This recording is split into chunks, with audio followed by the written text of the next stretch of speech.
ఈరోజు ఈ కార్యక్రమాన్ని చక్కగా స్పాన్సర్ చేస్తూ వారి అద్భుతమైన హాస్పిటల్ గురించి హాస్పిటల్స్లో ఈ కార్యక్రమాన్ని నిర్వహించడానికి సహకరించినటువంటి శ్రీ వైస్ చైర్మన్ సత్యనారాయణ గారికి, అలాగే వారి పేరు మర్చిపోయాను,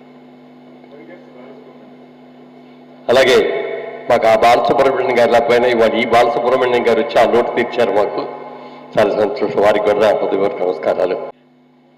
వేదిక మీదున్న శ్రీ మురళీమోహన్ గారికి, సత్యనారాయణ గారికి, వైఎస్ సుబ్రహ్మణ్యం గారికి, ఫణీంద్ర కుమార్ గారికి, అలాగే విచ్చేసిన మీ అందరికీ నా నమస్కారాలు. ఒక చక్కటి ఉదయాన్ని ఒక చక్కటి యాంబియన్స్లో మంచి మరి హడావిడి లేకుండా చాలా కొత్త కొత్త విషయాలు తెలుసుకుంటూ ఒక చక్కటి ఉదయాన్ని ఇలా ప్రారంభించడం అనేది చాలా ఆనందంగా ఉంది నాకు.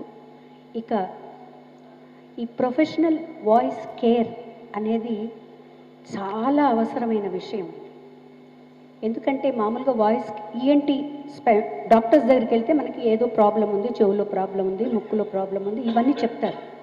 కానీ ఒక ప్రొఫెషనల్ వాయిస్కి వాళ్ళు అంటే సింగర్స్ కావచ్చు, డబ్బింగ్ ఆర్టిస్టులు కావచ్చు, లేకపోతే యాంకరింగ్ కావచ్చు, తరచుగా వాళ్ళ గొంతుకని ఉపయోగిస్తూ ఉంటాం. వేదికను అలంకరించిన పెద్దలు మురళీమోహన్ గారికి, అలాగే వేదుల వారికి, అలాగే మా సోదరి ఎస్పి శైలజ గారు, ఈరోజు హీరో డాక్టర్ ఫణీంద్ర కుమార్ గారికి, వేదిక ముందున్న ప్రేక్షకులకు అందరికీ కూడా నమస్కారాలు. నేను సంగీతం వాడిని కాబట్టి చాలామంది శిష్యులు తయారయ్యి వాళ్ళు ప్రపంచం అంతా పాడుతున్నారు. నా అర్హత ఏంటంటే సంగీతం వాడిని కాబట్టి ఇక్కడికి వచ్చాను ఇవాళ.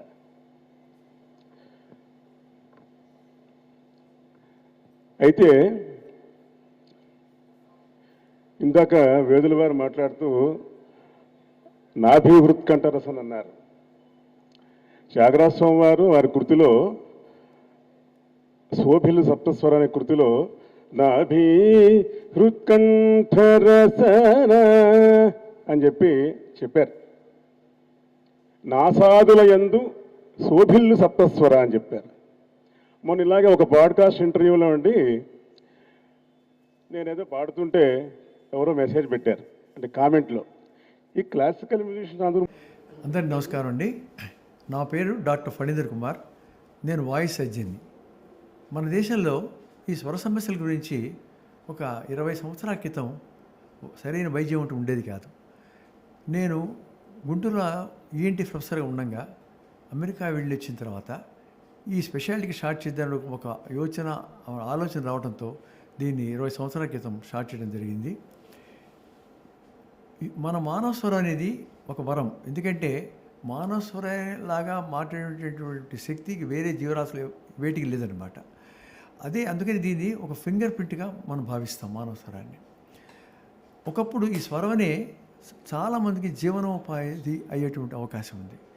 అంటే వీళ్ళనే మనం ప్రొఫెషనల్ వాయిసెస్ యూజర్స్ అంటాం. అంటే స్వరం పైనే ఆధారపడి జీవించేవాళ్ళు. ఎవరు వీళ్ళలో ప్రముఖులు సింగర్స్, అంటే గాయకులు, తర్వాత వచ్చేసి పర్ఫార్మింగ్ ఆర్టిస్టులు, నటులు, అదేవిధంగా డబ్బింగ్ ఆర్టిస్టులు, యాంకర్సు, న్యూస్ రీడర్సు, మరియు పొలిటీషియన్సు, ఇట్లా చెప్పుకుంటూ పోతే అందరూ చాలామంది కూడా వాళ్ళ ప్రొఫెషన్ ఎక్కువ వాయిస్ మీద ఆధారపడి ఉంటుంది.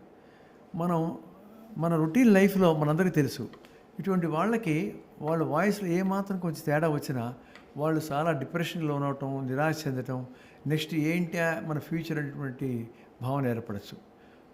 అదే కాకుండా మన దేశంలో ఒక స్పెషాలిటీ, అంటే దీన్ని లెరింగాలజీ అంటాం. ఈ వాయిస్ సంబంధించిన ఒక స్పెషాలిటీ లెరింగాలజీ. ఈ ఈఎన్టీలో ఒక సూపర్ స్పెషాలిటీగా మనం భావించవచ్చు. ఈ లెరింగాలజీ అనేది ఒక స్పెషాలిటీ ఉంది. దీనికి ప్రత్యేకమైన వాయిస్ క్లినిక్స్ ఉన్నాయి కూడా చాలామంది ప్రజల అవగాహన లేదు. దీనివల్ల అంటే ఒక్కొక్కసారి మామూలు ఈఎన్టీకి జనరల్ క్లినిక్స్కి వెళ్ళినప్పుడు వాళ్ళు తగ్గితే బాగానే, తగ్గకపోతే వాళ్ళు నిరాశలో ఉన్నాయి, వాళ్ళకి దీని ట్రీట్మెంట్ లేనటువంటి వదిలేసే అవకాశం కూడా ఉంది. అందువల్ల ఏంటంటే ఇప్పుడు ఏప్రిల్ 16నే వరల్డ్ వాయిస్ డే, అంటే ప్రపంచ స్వర దినోత్సవంగా భావించబడింది. ప్రతి సంవత్సరం కూడా ఈ వరల్డ్ వాయిస్ డే సెలబ్రేషన్స్ ప్రపంచంలో జరుగుతుంటాయి. మొట్టమొదటి 1999లో బ్రెజిల్లో స్టార్ట్ అయింది.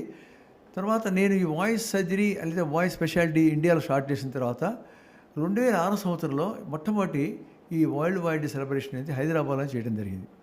అదేవిధంగా మొట్టమొదటి వాయిస్ క్లినిక్ అంటే మన దేశంలో హైదరాబాద్లోనే ప్రఖ్యాత గాయకులైనటువంటి ఎస్పి బాలసుబ్రహ్మణ్యం గారు, నేను కలిసి మెలడీ వాయిస్ క్లినిక్ అని ఒక వాయిస్ క్లినిక్ స్టార్ట్ చేయడం జరిగింది. ఈ ముఖ్యంగా ప్రొఫెషనల్ వాయిస్ గురించే. తర్వాత ఈ ప్రొఫెషనల్ వాయిస్ యూజర్స్కి వాళ్ళు ఈ ఒక అసోసియేషన్ స్టార్ట్ చేద్దామని బాలసుబ్రహ్మణ్యం గారు ఉన్నప్పటి నుంచి అనుకుంటుంది, కానీ కొన్ని కారణాల వల్ల అది కుదరలేదు. ఇప్పుడు ఏంటంటే ప్రస్తుతం ఈ వరల్డ్ వైడ్ సెలబ్రేషన్స్, అంటే ఈ వరల్డ్ వైడ్ డే 2026లో ఏంటంటే థీమ్ ఏంటంటే కేర్ యువర్ వాయిస్, అంటే మీ వాయిస్ గురించి జాగ్రత్త తీసుకోండి అని. అందుకనే ఈ సంవత్సరమే ప్రత్యేకంగా ఈ professional voice care society of India అనే ఒక ప్రత్యేక సొసైటీ ప్రారంభిద్దామని ఈరోజు ఏప్రిల్ 19వ తారీఖు విరించి హాస్పిటల్లో ఒక సభ చేయడం జరిగిందనమాట. దీనికి చీఫ్ గెస్ట్గా ప్రఖ్యాత సినీ నటులు డాక్టర్ మురళీమోహన్ గారు, అదేవిధంగా విశిష్ట అతిథి డిస్ట్రిక్ట్ గెస్ట్గా శ్రీమతి ఎస్పి శైలజ గారు, ప్రముఖ గాయకురాలు, ఆమె విచ్చేశారు. ఇతర ప్రముఖులు కూడా చాలామంది విచ్చేయడం జరిగింది. ఈ సొసైటీ యొక్క ప్రధాన ఉద్దేశం ఏంటంటే, ఒకటి, మన దేశంలో ఈ వాయిస్ గురించి అవేర్నెస్ ఎటువంటి జాగ్రత్తలు తీసుకుంటే వాయిస్ ప్రాబ్లం లేకుండా చేయొచ్చు అంటే చెప్పడం ఒకటి. రెండోది ఏంటంటే, మన దేశంలో ఉన్నటువంటి అడ్వాన్స్డ్ ట్రీట్మెంట్స్ ఏంటి ఈ వాయిస్ ప్రాబ్లమ్స్ వస్తే అని తెలియజేపడతాం. రెండోది, ఇక మూడోది ఏంటంటే వాయిస్ ప్రాబ్లం ఉన్న వాళ్ళకి ప్రత్యేకంగా ఇన్సూరెన్స్ పథకం ఏర్పడేట్టుగా ఇన్సూరెన్స్ కంపెనీలతో నెగోషియేట్ చేసి అటువంటి ఫెసిలిటీ కూడా క్రియేట్ చేద్దామని ఈ సొసైటీ ముందంచి వేస్తున్నది. ఈ సొసైటీ అందరూ దీనిలో మామూలుగా నా ప్రొఫెషనల్ వాయిసే కదా, పబ్లిక్ ఎవరైనా దీనిలో చేరచ్చు, వాళ్ళకి ఉపయోగపడే విధంగా ఉండే అవకాశం ఉంది. ముందర ఈ సొసైటీని మేము బాగా పైకి తీసుకెళ్ళడానికి ప్రయత్నం చేస్తాం.